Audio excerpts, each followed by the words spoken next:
ಪ್ರೀತಿಯುಳ್ಳ ಸಹೋದರ ಸಹೋದರಿಯರೇ, ಯೇಸು ಸ್ವಾಮಿಯವರ ಅಮೂಲ್ಯವಾದ ನಾಮದಲ್ಲಿ ನಿಮ್ಮೆಲ್ಲರನ್ನೂ ಸಹ ಕರ್ತನ ಸುವಾರ್ತೆಗೆ ಆಹ್ವಾನಿಸುವಂಥವನಾಗಿದ್ದೇನೆ. ದೇವರ ಶಕ್ತಿ ಅಪಾರವಾದದ್ದು, ದೇವರ ಪ್ರೀತಿ ಅಮೂಲ್ಯವಾದದ್ದು. ಇವೆಲ್ಲವುಗಳನ್ನು ನಾವು ಎಲ್ಲಿ ಕಲಿಯುತ್ತೇವೆ? ಸತ್ಯವೇದದಲ್ಲಿ. ಸತ್ಯವೇದವು ದೇವರಿಂದ ಕೊಡಲ್ಪಟ್ಟಂಥ ಒಂದು ಅಮೂಲ್ಯವಾದಂಥ ಒಂದು ಆಸ್ತಿ ನಮ್ಮೆಲ್ಲರಿಗೂ. ಪ್ರತಿ ಕ್ಷಣ, ಪ್ರತಿ ವೇಳೆ, ಪ್ರತಿ ಸಂದರ್ಭ, ಸಂಕಷ್ಟಗಳ ಸರಮಾಲೆಯಲ್ಲಿರುವಾಗ, ರೋಗ ರುಜಿನಗಳಲ್ಲಿ ಬಿದ್ದಿರುವಾಗ, ನೋವ ದುಃಖಗಳು ನಮ್ಮನ್ನು ಆವರಿಸಿಕೊಂಡಾಗ ನಮಗೆ ಆಸರೆಯನ್ನು ಹಾಗೂ ಬಲವನ್ನು, ಶಕ್ತಿಯನ್ನು, ನಿರೀಕ್ಷೆಯನ್ನು ಹುಟ್ಟಿಸುವಂಥದ್ದು ಈ ಸತ್ಯವೇದ. ಇದರಲ್ಲಿ ಅಷ್ಟೊಂದು ಶಕ್ತಿ ಇದೆ. ಇದನ್ನು ನಾಶ ಮಾಡಬೇಕೆಂಬುದಾಗಿ ಭಾಳಷ್ಟು ಜನರು ಪ್ರಯತ್ನ ಪಟ್ಟರು. ಚರಿತ್ರೆಯಲ್ಲಿ ನಾವು ಓದ್ತೇವೆ. ಸತ್ಯವೇದ ಕೇವಲ ಕೆಲವು ವ್ಯಕ್ತಿಗಳ ಮೂಲಕವಾಗಿ ಬರೆಯಲ್ಪಟ್ಟಂಥ ಒಂದು ಪುಸ್ತಕ ಎಂಬುದಾಗಿ ತಿಳಿದುಕೊಂಡರು. ಆದರೆ ಇದರಲ್ಲಿರುವಂಥ ಶಕ್ತಿಯನ್ನು ಯಾರೂ ಸಹ ಬದಲಾಯಿಸಲಿಕ್ಕೆ ಸಾಧ್ಯವಾಗಲಿಲ್ಲ. ದೇವರ ವಾಕ್ಯ ವಾಗ್ದಾನಗಳ ಒಂದು ಭಂಡಾರ ಎಂಬುದಾಗಿ ನಾವು ನೋಡ್ತೇವೆ. ಯೆಶಾಯನ ಗ್ರಂಥ 55ನೇ ಅಧ್ಯಾಯ 8ರಿಂದ 11ನೇ ವಚನಗಳವರೆಗೂ ಓದುವಾಗ, ಯೆಹೋವನು ಹೀಗನ್ನುತ್ತಾನೆ, ನನ್ನ ಆಲೋಚನೆಗಳು ನಿಮ್ಮ ಆಲೋಚನೆಗಳಲ್ಲ, ನಿಮ್ಮ ಮಾರ್ಗಗಳು ನನ್ನ ಮಾರ್ಗಗಳಲ್ಲ. ಭೂಮಿಯ ಮೇಲೆ ಆಕಾಶವು ಎಷ್ಟು ಉನ್ನತವೋ ನಿಮ್ಮ ಮಾರ್ಗಗಳಿಗಿಂತ ನನ್ನ ಮಾರ್ಗಗಳು, ನಿಮ್ಮ ಆಲೋಚನೆಗಳಿಗಿಂತ ನನ್ನ ಆಲೋಚನೆಗಳು ಅಷ್ಟು ಉನ್ನತವಾಗಿವೆ. ಬಹಳ ಅಮೂಲ್ಯವಾದಂಥ ಒಂದು ವಾಚನವನ್ನು ಸ್ವಾಮಿ ಕೊಡ್ತಾನೆ. ಮನುಷ್ಯನೇ, ನಿನ್ನ ಆಲೋಚನೆಗಳು ಅಲ್ಪವಾದವುಗಳು, ನೀನು ಮಾಡುವಂಥ ನಿರ್ಧಾರಗಳು ನನ್ನ ಮುಂದೆ ಏನೂ ಇಲ್ಲ, ಯಾಕಂದರೆ ನಾನು ಸೃಷ್ಟಿಕರ್ತನು ಅನ್ನೋದನ್ನು ಆತನು ಹೇಳ್ತಕ್ಕಂಥದ್ದನ್ನು ನಾವು ನೋಡ್ತೇವೆ. ಪ್ರಿಯರೇ, ಎಷ್ಟೋ ಸಂದರ್ಭಗಳಲ್ಲಿ ಈ ಅಂಗವಿಕಲರು, ಅವಶ್ಯಕತೆ ಇರತಕ್ಕಂಥವರು ಈ ಮಂತ್ರಿಗಳನ್ನು ಭೇಟಿ ಮಾಡಿ ಅಹವಾಲುಗಳನ್ನು ಸಲ್ಲಿಸ್ತಾರೆ. ಅದೇ ರೀತಿಯಾಗಿ ಅಹವಾಲುಗಳನ್ನು ಸಲ್ಲಿಸುವಾಗ ಮಂತ್ರಿಗಳು ಏನೋ ಒಂದು ಬರೆದು ವಾಗ್ದಾನವನ್ನು ಮಾಡ್ತಾರೆ, ಸರಿ ಆಯಿತು ಕೊಡ್ತೀನಿ ಅಂತ ಹೇಳಿ. ಆದರೆ ಅವ್ರಿಗೆ ಸಿಕ್ಕಿರೋದು ಬಹಳ ಅಪರೂಪ. ಕಾರಣ, ಮಾನವನ ಒಂದು ವಾಗ್ದಾನಗಳು, ಮಾನವನ ಮಾತುಗಳು, ಮಾನವನ ಸಂಗತಿಗಳು ಸ್ಥಿರವಾಗಿಲ್ಲದೆ ಇರುವಂಥದ್ದು. ಆದರೆ ದೇವರ ವಾಕ್ಯದಲ್ಲಿ ನಾವು ನೋಡ್ತೇವೆ, ನಿಮ್ಮ ಆಲೋಚನೆಗಳು ಬೇರೆ, ನನ್ನ ಆಲೋಚನೆಗಳು ಬೇರೆ, ನನ್ನ ಮಾರ್ಗಗಳು ಬೇರೆ ಎಂಬುದಾಗಿ ವಾಕ್ಯದಲ್ಲಿ ಬರೆಸಿದ ಹಾಗೆ ನಿತ್ಯಕ್ಕೂ ನಿರಂತರಕ್ಕೂ ಇರುವಂಥ ಒಂದು ಶಕ್ತಿ ಈ ವಾಕ್ಯಗಳಲ್ಲಿ ಇರುವುದನ್ನು ಕಾಣ್ತೇವೆ. ಕ್ರಿಸ್ತ ಶಕ 303ರಲ್ಲಿ ರೋಮನ್ ವಿಗ್ರಹರಾದ ಚಕ್ರವರ್ತಿಯಾದ ಡಯೋಕ್ಲೇಷನ್ ಅಂತಕ್ಕಂಥವರು ಭಾಳಷ್ಟು ಕ್ರೈಸ್ತರನ್ನು ನಾಶ ಮಾಡಬೇಕು ಅಂಥೇಳಿ ಸಾವಿರಾರು ಜನರನ್ನು ನಿರ್ನಾಮ ಮಾಡಿ ಸತ್ಯವೇದವನ್ನು ಸುಟ್ಟಾಕಲಿಕ್ಕೆ ಪ್ರಾರಂಭ ಮಾಡಿದ್ರು. ಅವ್ರು ಹೇಳ್ತಾರೆ, ಸತ್ಯವೇದದ ಭಂಡಾರ ಸಂಪೂರ್ಣವಾಗಿ ಖಾಲಿ ಆಯ್ತೀನಿ, ಯಾರ ಕೈಗೂ ಸತ್ಯವೇದ ಸಿಕ್ಕೋದಿಲ್ಲ. ಕ್ರೈಸ್ತರ ನಾಮಶೇಷ ಮಾಡಲಾಗಿದೆ ಎಂಬುದಾಗಿ ಒಂದು ಪ್ರಕಟಣೆಯನ್ನು ಹೊರಡಿಸಿದ್ರು. ಎಕ್ಸ್ಟಿಂಟೋ ನಾಮೈನ್ ಕ್ರಿಸ್ಟೋನಾರಾಮ್ ಅಂತೇಳಿ ಅವರ ಭಾಷೆಯಲ್ಲಿ ಹೇಳ್ತಾರೆ. ಅದರ ಅರ್ಥ, ವಿಶ್ವಾಸಿಗಳು, ಕ್ರೈಸ್ತರು ಅನ್ನೋ ಮಾತೇ ಇರೋದಿಲ್ಲ, ಇನ್ನು ಸತ್ಯವೇದ ಎಲ್ಲೂ ಸಿಕ್ಕೋದಿಲ್ಲ, ಅದನ್ನು ನಾಶ ಮಾಡ್ತೇನೆ ಎಂಬುದಾಗಿ. ಆದರೆ ಆಗಲಿಲ್ಲ. ಕೀರ್ತನೆಗಳು 20ನೇ ಅಧ್ಯಾಯ 7 ಹಾಗೂ 8ನೆಯ ಒಂದು ವಚನವನ್ನು ನಾವು ಧ್ಯಾನ ಮಾಡುವುದಾದರೆ ಅದರಲ್ಲಿ ಹೀಗೆ ಬರೆಯಲ್ಪಟ್ಟಿದೆ,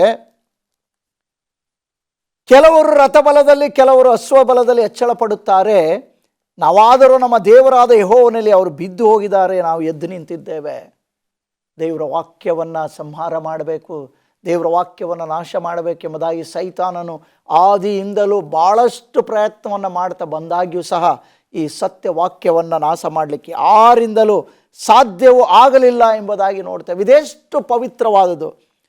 ಒಂದು ಪ್ರವಾದನೆಯನ್ನು ನಾವು ನೋಡ್ತೇವೆ, ತೂರಿನ ನಾಶ ಎಂಬುದಾಗಿ. ಆ ಸಾಮ್ರಾಜ್ಯದವರು ದೇವರಿಗೆ ವಿರುದ್ಧವಾಗಿ ಎಲ್ಲ ರೀತಿಯ ಕಾರ್ಯವನ್ನು ಮಾಡುವಾಗ ಸ್ವಾಮಿ ಒಂದು ಪ್ರವಾದನೆ ನೋಡಿ, ಯೆಶಾಯನ ಗ್ರಂಥದಲ್ಲಿ 40ನೇ ಅಧ್ಯಾಯ 8ನೇ ವಚನದಲ್ಲಿ ನಾವು ನೋಡ್ತೇವೆ, ಹುಲ್ಲಿ ಒಣಗಿ ಹೋಗುವುದು, ಹೂ ಬಾಡಿ ಹೋಗುವುದು, ನಮ್ಮ ದೇವರ ಮಾತು ಸದಾಕಾಲ ಇರುವುದು. ಆ ವಾಕ್ಯಕ್ಕನುಗುಣವಾಗಿ ಈ ಕಾರ್ಯವು ನೆರವೇರಿತು. ತೂರಿನ ಆ ಸಾಮ್ರಾಜ್ಯ ಯಾವ ರೀತಿ ನಾಶವಾಯಿತು ಅಂದರೆ, ಅವರು ಈ ಮಧ್ಯದಲ್ಲಿ, ಸಮುದ್ರದ ಮಧ್ಯದಲ್ಲಿ ಒಂದು ದ್ವೀಪದ ರಾಷ್ಟ್ರದಲ್ಲಿ ರೀತಿಯಲ್ಲಿ ವಾಸ ಮಾಡ್ತಾಯಿದ್ರು. ಅವ್ರನ್ನ ನಾಶ ಮಾಡಲಿಕ್ಕೆ ಆಗೋದಿಲ್ಲ ಅನ್ನೋ ರೀತಿಯಲ್ಲಿ.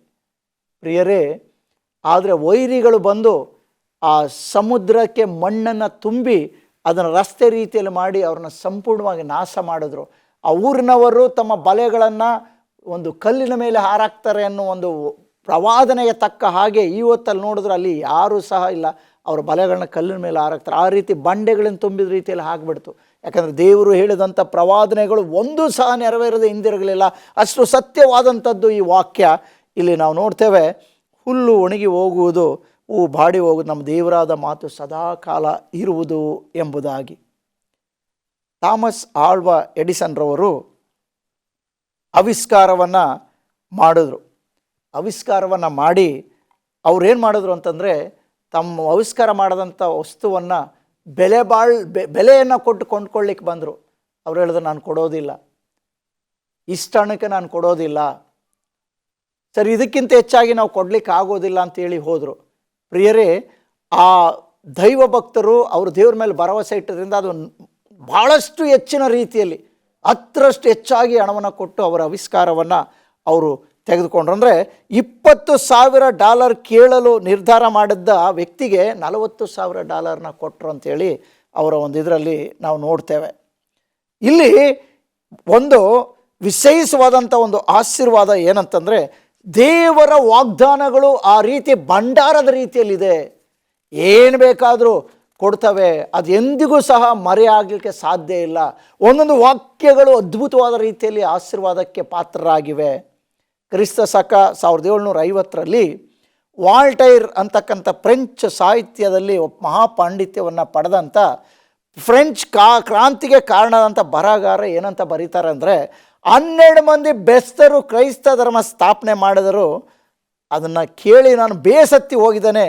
ಒಬ್ಬ ಫ್ರೆಂಚ್ ಅಧಿಕಾರಿ ಇದನ್ನು ಇಲ್ಲದಂತೆ ಮಾಡ್ತಾನೆ ಅಂತ ಹೇಳೋದು. 12 ಜನರು ಮೀನು ಹಿಡಿತಕ್ಕಂಥವ್ರು, ಬೆಸ್ತರು, ಕುರಿ ಕಾಯ್ತಕ್ಕಂಥವ್ರು, ಇಂಥವ್ರು ಸೇರಿದು ಕಟ್ಟಿದಂಥ ಈ ಒಂದು ಕ್ರೈಸ್ತ ಧರ್ಮವನ್ನು ಸಂಪೂರ್ಣವಾಗಿ ನಾಶ ಮಾಡ್ತೇನೆ. ಪ್ರಿಯರೇ, ಆತನು ಸತ್ತು ಹೋದನು, ಆದರೆ ದೇವರ ವಾಕ್ಯ ಸ್ಥಿರವಾಗಿ ನಿಂತಿರುವುದನ್ನು ನಾವು ಕಾಣುವಂಥವರಾಗಿದ್ದೇವೆ. 1795ರಲ್ಲಿ ಇಂಗ್ಲೆಂಡ್ನಲ್ಲಿ ಥಾಮಸ್ ಪೈನೆ ಅಂತಕ್ಕಂಥವರು ಮರಗಳನ್ನು ಕಡಿಯುವ ವಿದ್ಯುತ್ ಯಂತ್ರ ಇಟ್ಕೊಂಡು ಹಾದು ಹೋದರೆ ಮರಗಳು ಹೇಗೆ ಕತ್ತರಿಸಿ ಬೀಳ್ತಾವೋ, ಹೇಗೆ ಆ ಯಂತ್ರದಿಂದ ಒಂದೊಂದೇ ಬಲಿಷ್ಠವಾದಂಥ ಮರಗಳನ್ನ ಕತ್ತರಿಸಾಕ್ಬೋದೋ, ಆ ರೀತಿಯಾಗಿ ನಾನು ಸತ್ಯವೇದವನ್ನು ಸಂಪೂರ್ಣವಾಗಿ ನಾಶ ಮಾಡ್ತೇನೆ ಅಂಥೇಳಿ ಅವನು ಹೇಳಿದಾಗ ಪಾದ್ರಿಗಳು ಸಾಧ್ಯವಾದರೆ ಅದನ್ನು ತಿರುಗಿ ಬೀಳಿಸಲಿ ಅಥವಾ ತಿರುಗಿ ಅದನ್ನು ಉಳಿಸ್ಕೊಳ್ಳಿ, ಬೆಳೆಸಲಿ ಅಂತ ಅವನು ಸಹ ಮರಣವನ್ನು ಹಪ್ತಾನೆ. ಆದರೆ ಸತ್ಯವೇದ ಎಂದೂ ಸಹ ಸರ್ವನಾಶ ಮಾಡಲಿಕ್ಕೆ ಸಾಧ್ಯವಾಗಿಲ್ಲ. ಕಾರಣ ಯಾಕೆ ಇದನ್ನು ಹೇಳ್ತಾ ಇದ್ದೀನಿ ಅಂದರೆ, ದೇವರು ಹೇಳ್ತಾನೆ, ನನ್ನ ಆಲೋಚನೆಗಳೇ ಬೇರೆ, ನಿಮ್ಮ ಆಲೋಚನೆಗಳೇ ಬೇರೆ. 1925ರಲ್ಲಿ American Association for the advancement of atheism ಅಂತಕ್ಕಂಥವರು ಈ ಪವಿತ್ರ ಗ್ರಂಥವನ್ನು ಸಂಪೂರ್ಣವಾಗಿ ನಾಶ ಮಾಡಬಹುದು, ನಾವು ಮಾಡ್ತೇವೆ ಅನ್ನೋ ಒಂದು ಅರ್ಥವನ್ನು ತೊಟ್ಟರು. ಆದರೆ ಅದು ಸಹ ಸಾಧ್ಯವಾಗಲಿಲ್ಲ. ಈ ಮಾತುಗಳನ್ನ ಯಾಕೆ ಇವತ್ತು ನಿಮ್ಮ ಮುಂದೆ ಈ ಘಟನೆಗಳನ್ನು ಕುರಿತು, ಚರಿತ್ರೆಯ ಕುರಿತು ಹೇಳ್ತಾ ಇದ್ದೇನೆ ಅಂದರೆ, ದೇವರ ವಾಕ್ಯವು ಒಂದೊಂದು ಸತ್ಯ. ದೇವರ ವಾಕ್ಯದಲ್ಲಿ ಬರೆದಿರುವಂಥದ್ದನ್ನು ನಡೆಯುವಂಥವನು ಭಾಗ್ಯವಂತನು. ದೇವರ ವಾಕ್ಯಗಳನ್ನು ಅನುಸರಿಸಿ ಬದುಕುವಂಥವನು ಶ್ರೇಷ್ಠನಾದ ವ್ಯಕ್ತಿ ಅನ್ನೋದನ್ನು ನಿರೂಪಿಸೋದಕ್ಕೋಸ್ಕರವಾಗಿ ಇವತ್ತು ಈ ಸತ್ಯ ವಾಕ್ಯಗಳ ಮೂಲಕವಾಗಿ ನಾನು ನಿಮಗೆ ತಿಳಿಸ್ತಾ ಇದ್ದೇನೆ. 1935ರಲ್ಲಿ ಅಡಾಲ್ಫ್ ಹಿಟ್ಲರ್ ಮಾನವನ ಸಂಕುಲದ ವಿಮೋಚಕನನ್ನಾಗಿ ನನ್ನ ಸಂಸ್ಥಾನವು ನನ್ನನ್ನು ನೇಮಿಸಿದೆ, ನಾನು ಮಾನವನನ್ನು ರಕ್ಷಿಸ್ತೇನೆ, ಕ್ರೈಸ್ತ ಧರ್ಮವನ್ನು ಬೇರು ಸಹಿತವಾಗಿ ಕಿತ್ತಾಕ್ತೇನೆ ಅನ್ನುವಂಥ ಅಹಂಕಾರದ ಮಾತುಗಳನ್ನು ಹಾಡಿ ದೇವರಿಗೆ ವಿರುದ್ಧವಾಗಿ ಆತ ನಿಂತ್ಕೊಂಡು. ಪ್ರಿಯರೇ, ಚರಿತ್ರೆಯಲ್ಲಿ ನೋಡ್ತೇವೆ, ಒಬ್ಬ ದೊಡ್ಡ ಸಾಮ್ರಾಟನಾಗಿ ಮೆರೆದ 20 ಲಕ್ಷಕ್ಕಿಂತ ಹೆಚ್ಚಿನ ಯಹೂದ್ಯರನ್ನು ಸರ್ವನಾಶ ಮಾಡಿದಂಥ ಕಠೋರ ಮನಸ್ಥಿತಿಯುಳ್ಳಂಥ ಒಬ್ಬ ರಾಜ ಅವನು, ಒಬ್ಬ ಅಧ್ಯಕ್ಷ ಅವನು. ಆದರೆ ದೇವರ ವಾಕ್ಯದಲ್ಲಿ ನಾವು ನೋಡ್ತೇವೆ, ನನ್ನ ಮಾರ್ಗಗಳು ನಿಮ್ಮ ಮಾರ್ಗಗಳಲ್ಲ. ಪ್ರಿಯರೇ, ಆತ್ಮಹತ್ಯೆಯನ್ನು ಮಾಡಿಕೊಂಡು ಸಾಯುವಂಥ ಪರಿಸ್ಥಿತಿ ಹಿಟ್ಲರ್ಗೆ ಬಂತು. ಅದು ಚರಿತ್ರೆಯಲ್ಲಿ ದಾಖಲಾಗಿರುವುದನ್ನು ನಾವು ನೋಡ್ತೇವೆ. ಇನ್ನೊಂದು 1950ರಲ್ಲಿ ಇಂಟರ್ನ್ಯಾಷನಲ್ ಕಮ್ಯುನಿಸಮ್, ಅಂತಾರಾಷ್ಟ್ರೀಯವಾದಂಥ ಸಮತಾವಾದ ಅಂಥೇಳಿ ವ್ಲಾಡಿಮಿರ್ ಲೆನಿನ್ ಈ ಸಮತಾವಾದವನ್ನು ಬಹಳ ಹೆಚ್ಚಿನ ರೀತಿಯಲ್ಲಿ ಪೋಷಣೆ ಮಾಡಿದಂಥ ವ್ಯಕ್ತಿಗಳಾಗಿದ್ದರು. ಇವರ ಒಂದೇ ಒಂದು ಆಲೋಚನೆ ಏನಂದರೆ ಧರ್ಮವನ್ನು ಸರ್ವನಾಶ ಮಾಡ್ತಕ್ಕಂಥದ್ದು. ಈ ರಷ್ಯಾ ಒಕ್ಕೂಟ, ಸೋವಿಯತ್ ಒಕ್ಕೂಟ ಸಂಪೂರ್ಣವಾಗಿ ಧರ್ಮವನ್ನು ನಾಶ ಮಾಡಿ ನಾಸ್ತಿಕರ ಒಂದು ಸಾಮ್ರಾಜ್ಯವನ್ನು ಕಟ್ಟಬೇಕು, ದೇವರೇ ಇಲ್ಲ ಅನ್ನುವಂಥ ಕಮ್ಯುನಿಸಮನ್ನು ತಗೊಂಡು ಬರಬೇಕಂತೇಳಿ ಪ್ರಯತ್ನಪಟ್ಟು ಮಾಡಿದ್ರು. ಆದರೆ ಇವತ್ತು ಅದೇ ರಷ್ಯಾದ ಒಂದು ಒಕ್ಕೂಟ ಹೊಡೆದೋಗಿ ಬಿಡಿ ಬಿಡಿಗಳ ರಾಷ್ಟ್ರಗಳಾಗಿ ಮಾರ್ಪಟ್ಟಿರುವುದನ್ನು ಕಾಣ್ತೇವೆ. ಅನೇಕ ಕ್ರೈಸ್ತ ಸಭೆಗಳು ಅಲ್ಲಿ ಸ್ಥಾಪನೆ ಆಗಿರುವುದನ್ನು ನಾವು ನೋಡ್ತೇವೆ. ಇದೆಲ್ಲ ಹೇಗಾಯಿತು? ದೇವರ ಮಾತು ನೆರವೇರುವುದರ ಮೂಲಕವಾಗಿ, ದೇವರ ಅದ್ಭುತವಾದಂಥ ಶಕ್ತಿ ಅಲ್ಲಿ ಪ್ರಸರಿಸಿದರ ಮೂಲಕವಾಗಿ. ಸತ್ಯವೇದ ಇವತ್ತು ಜೀವಂತವಾಗಿ ಮನುಷ್ಯನನ್ನು ರಕ್ಷಣೆಯ ಮಾರ್ಗಕ್ಕೆ ನಡೆಸುವಂಥ ಕನ್ನಡಿಯೋಪಾದಿಯಲ್ಲಿದೆ. ಒಂದೊಂದು ಮಾತುಗಳು ದೇವರಿಂದ ಬಂದಂಥ ಅಮೂಲ್ಯವಾದ ನುಡಿಮುತ್ತುಗಳಾಗಿವೆ. ಒಂದೊಂದು ವಾಕ್ಯಗಳು ಕಠಿಣವಾಗಿರ್ತಕ್ಕಂಥ ವ್ಯಕ್ತಿಗಳ ಹೃದಯವನ್ನು ಬದಲು ಮಾಡುವಂಥ ಶ್ರೇಷ್ಠ ಸಾಧನಗಳಾಗಿವೆ. ಒಂದೊಂದು ವಾಕ್ಯಗಳು ನರಳುತ್ತಿರುವಂಥ, ರೋಗದಲ್ಲಿ ಬಿದ್ದಿರುವಂಥ, ಯಾತನೆ ದುಃಖಗಳನ್ನು ಅನುಭವಿಸುತ್ತಿರುವಂಥ ವ್ಯಕ್ತಿಗಳಿಗೆ ಗುಣಪಡಿಸುವಂಥ ಒಂದು ಔಷಧಿಯೋಪಾದಿಯಲ್ಲಿ ಈ ದೇವರ ವಾಕ್ಯಗಳು ಇರುವುದನ್ನು ನಾವು ಕಾಣ್ತೇವೆ. ಪ್ರಿಯರೇ, ಇಂದು 1808 ಭಾಷೆಗಳಲ್ಲಿ ಈ ದೇವರ ವಾಕ್ಯ ಮುದ್ರಿತವಾಗಿರುವುದನ್ನು ನಾವು ನೋಡುವಂಥವರಾಗಿದ್ದೇವೆ. ಸಾವಿರಾರು ಜನರ ಬದುಕನ್ನೇ ಬದಲಾಯಿಸಿದಂಥ ಸತ್ಯ ವಾಕ್ಯಗಳು ಇವಾಗಿವೆ. ಕೊಲೆಗಡುಕರನ್ನು, ಧರ್ಮನಿಂದಕರನ್ನು, ಅವರ ಜೀವಿತವನ್ನು ಬಹಳ ಸುಂದರವಾಗಿ ರೂಪಿಸಿದಂಥ, ಕೆತ್ತನೆಯ ರೂಪದಲ್ಲಿ ಮನುಷ್ಯನನ್ನು ತಿದ್ದಿದಂಥ ಸರ್ವಶ್ರೇಷ್ಠ ಮುತ್ತುಗಳು ಈ ವಾಕ್ಯಗಳಾಗಿವೆ. ಯಾಕಂದರೆ ದೇವರ ವಾಕ್ಯದಲ್ಲಿ ಹೇಳ್ತಾರೆ, ಮನುಷ್ಯರು ದೇವರಿಂದ ಏನನ್ನು ಹೊಂದಿದರೋ ಅದನ್ನೇ ಬರೆದರು ಪವಿತ್ರಾತ್ಮ ಪ್ರೇರಿತರಾಗಿ. ಈ ಕಾರಣದಿಂದ ಒಂದೊಂದು ವಾಕ್ಯಗಳನ್ನು ನಾವು ಧ್ಯಾನ ಮಾಡುವಾಗ ಅವು ಆಶೀರ್ವಾದಕ್ಕೆ ಪಾತ್ರರಾಗುತ್ತವೆ ಎಂಬುದನ್ನು ನಾವು ನೋಡ್ತೇವೆ. ಈಜಿಪ್ಟ್ ದೇಶದ ಕುರಿತಾಗಿ, ಇದು ಪಿರಮಿಡ್ಗಳ ಗೋಪುರಗಳ ನಾಡು, ಸಿಂಹನಾರಿ, ಇನ್ನೊಂದು ಹೇಳ ಸ್ಪಿಂಕ್ಸ್ ಅಂತೇಳಿ ಕರೀತಾರೆ. ಇಂಥ ಒಂದು ಈಜಿಪ್ಟ್ ದೇಶದ ಕುರಿತಾಗಿ ಒಂದು ಪ್ರವಾದನೆಯನ್ನು ಸ್ವಾಮಿ ನುಡಿದ. ಬ್ಯಾಬಿಲೋನ್ ಕುರಿತಾಗಿ ಪ್ರವಾದನೆಯನ್ನು ನುಡಿದ. ಯೆಶಾಯನು ಅನೇಕ ರಾಷ್ಟ್ರಗಳ ಕುರಿತಾಗಿ ಪ್ರವಾದನೆಯನ್ನು ನುಡಿದರು. ಒಂದೊಂದು ಪ್ರವಾದನೆಗಳು ನೆರವೇರಿರುವುದಕ್ಕೆ ಇವತ್ತು ಅಲ್ಲಿರುವಂಥ ಸಾಕ್ಷಿಗಳೇ ನಮಗೆ ಒಂದು ಬಲವನ್ನು, ನಿರೀಕ್ಷೆಯನ್ನು, ಒಂದು ನಂಬಿಕೆಯನ್ನು ಹುಟ್ಟಿಸುವಂಥದ್ದಾಗಿದೆ. ದೇವರು ಸದಾಕಾಲ ಜೀವಿಸುವಂಥ ದೇವರು. ಆತನ ವಾಕ್ಯಗಳು ಇಬ್ಬಾಯಿ ಕತ್ತಿಗಿಂತಲೂ ಬಹಳ ಹರಿತವಾದಂಥವು. ಯಾವುದೇ ರೀತಿಯ ಕಠಿಣ ಹೃದಯಗಳನ್ನು ಬದಲಾಯಿಸಲಿಕ್ಕೆ ಶಕ್ತಿಯುಳ್ಳಂಥ ವಾಕ್ಯಗಳು ದೇವರ ವಾಕ್ಯಗಳು ಆಗಿವೆ ಎಂಬುದನ್ನು ನಾವು ನೋಡ್ತೇವೆ.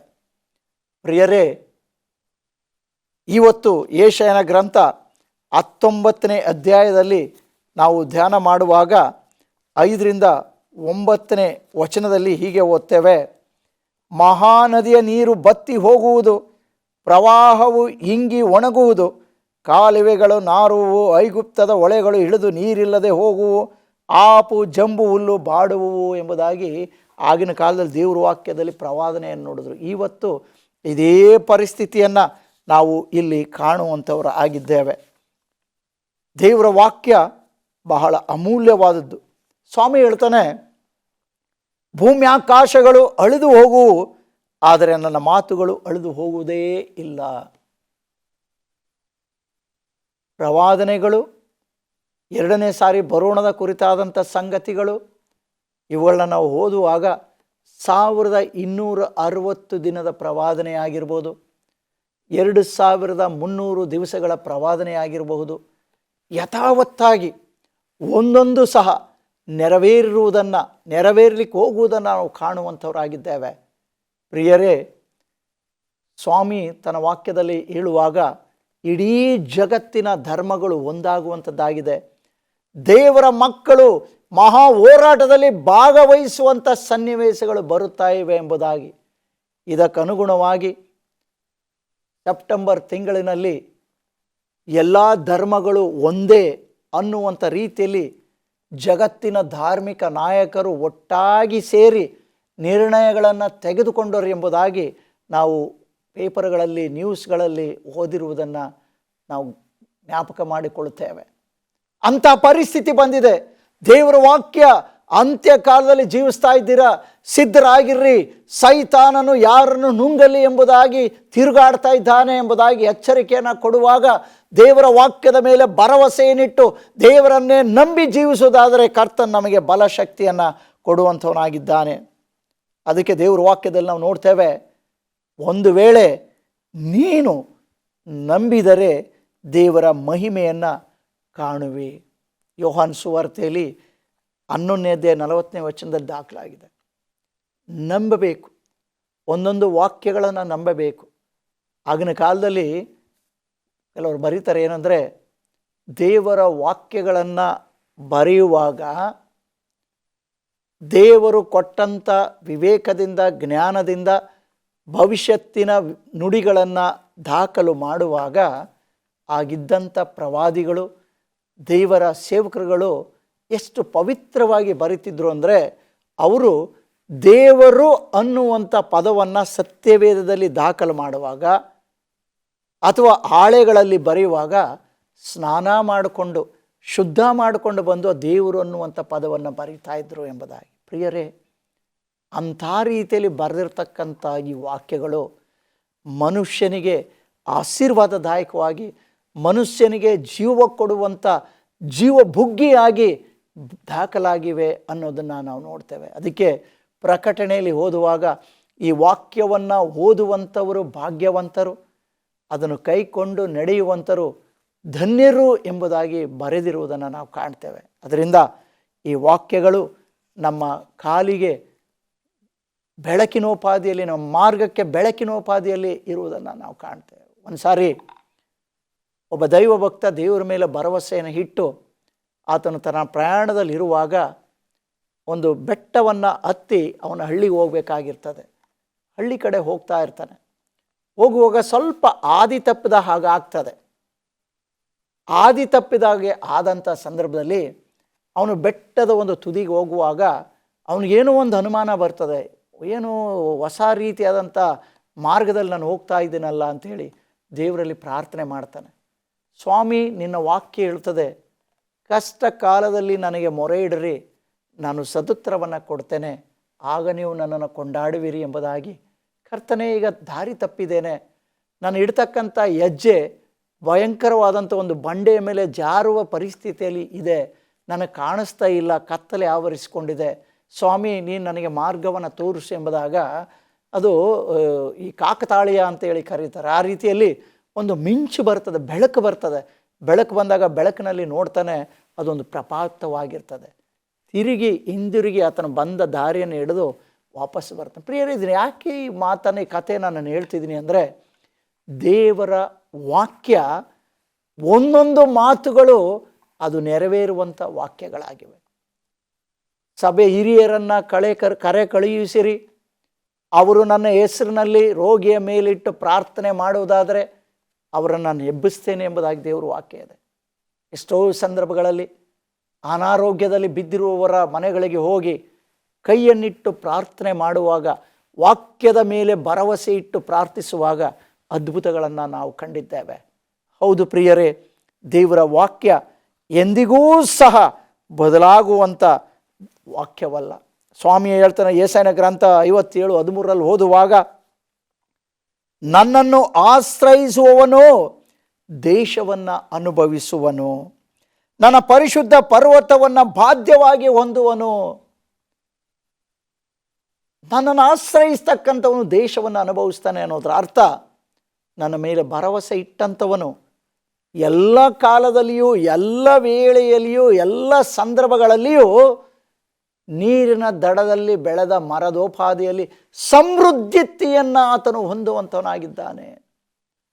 ಪರಲೋಕದ ಬಾಧ್ಯತೆಗಳಿಗೆ ಅವನು ಭಾಗಿಯಾಗ್ತಾನೆ, ಪರಲೋಕದ ಆಶೀರ್ವಾದಗಳಿಗೆ ಆತನು ಒಳಪಡ್ತಾನೆ ಅನ್ನುವಂಥ ವಾಕ್ಯಗಳು ಇದಾಗಿರುವುದನ್ನು ನಾವು ಕಾಣ್ತೇವೆ. ಅದರಿಂದ ಪ್ರಿಯರೇ, ಈ ಜೀವವಾಕ್ಯವನ್ನು ನಂಬುವಾಗ, ಜೀವವಾಕ್ಯವನ್ನು ಧ್ಯಾನ ಮಾಡುವಾಗ ನಾವು ಕರ್ತನ ಆಶೀರ್ವಾದಕ್ಕೆ ಪಾತ್ರ ಆಗ್ತೇವೆ. ಎಷ್ಟೋ ಜನರು, ಈಗಾಗಲೇ ನಾವು ನೋಡಿದ ಹಾಗೆ ಭಾಳಷ್ಟು ಜನರು ಏನು ಮಾಡಿದ್ರು, ಇದು ಸುಮ್ಮನೆ ಯಾರೋ ಸಾಮಾನ್ಯವಾದ ವ್ಯಕ್ತಿಗಳು ಬರೆದಂಥ ಪುಸ್ತಕ, ಇದನ್ನು ಸರ್ವನಾಶ ಮಾಡ್ತೇವೆ ಎಂಬುದಾಗಿ ಆಲೋಚನೆಯನ್ನು ಮಾಡಿದ್ರು.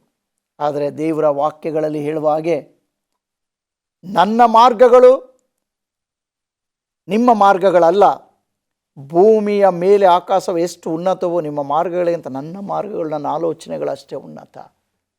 ಮೆಜರ್ ಮಾಡಲಿಕ್ಕೆ ಆಗೋದಿಲ್ಲ. ದೇವರ ಸಂಗತಿಗಳನ್ನು, ದೇವರ ವಿಚಾರಗಳನ್ನು ಅವಲೋಕಿಸ್ಲಿಕ್ಕೆ ಆಗೋದಿಲ್ಲ. ಕರ್ತನೆ ನಿನ್ನ ಚಿತ್ತವೇ ನೆರವೇರಲಿ ಅನ್ನುವಷ್ಟು ಮಾತ್ರ ನಾವು ಅರ್ಹರೇ ಹೊರತು ದೇವರ ಅಗಾಧತೆಯನ್ನು ಹುಡುಕಲಿಕ್ಕೆ ಸಾಧ್ಯವಿಲ್ಲ. ಪ್ರಿಯರೇ, ಈ ದಿನದಲ್ಲಿ ಸ್ವಾಮಿ ಹೇಳ್ತಕ್ಕಂಥ ಒಂದೊಂದು ಮಾತುಗಳನ್ನು ನಾವು ಎಚ್ಚರಿಕೆಯಿಂದ ಗಮನಿಸುವುದಾದರೆ ದೇವರ ಪ್ರಸನ್ನತೆ, ದೇವರ ಆಶೀರ್ವಾದ ನಮ್ಮ ಜೊತೆಯಲ್ಲಿ ಬರುವಂಥದ್ದಾಗಿದೆ. ಅದಕ್ಕೆ ಹೇಳ್ತಕ್ಕಂಥದ್ದು, ಈಗ ನಿಮಗೆ ಸಿಗ್ತಕ್ಕಂಥ ಸಂದರ್ಭಗಳು, ಯೆಹೋವನು ಸಿಕ್ಕುವ ಕಾಲದಲ್ಲಿ ಆತನನ್ನು ಆಶ್ರಯಿಸಿರಿ, ಆತನ ಸಮೀಪದಲ್ಲಿರುವಾಗೆ ಆತನಿಗೆ ಬಿನ್ನಹ ಮಾಡಿರಿ. ಇದು ದೇವರು ಸಿಗುವಂಥ, ದೇವರ ವಾಕ್ಯಗಳು ಸಿಗುವಂಥ ಕಾಲ. ನಾವು ನಿರ್ಲಕ್ಷ್ಯನ ಮಾಡಬಾರ್ದು. ಪ್ರತಿದಿನ ಪ್ರತಿಕ್ಷಣ ದೇವರ ವಾಕ್ಯಗಳನ್ನು ಧ್ಯಾನ ಮಾಡುವಾಗ ಬಲ ಶಕ್ತಿಗಳೊಡನೆ ನಾವು ಆಶೀರ್ವದಿಸಲ್ಪಡ್ತೇವೆ. ಕಾಲ ಬರ್ತದೆ, ಎಂಥ ಕಾಲ?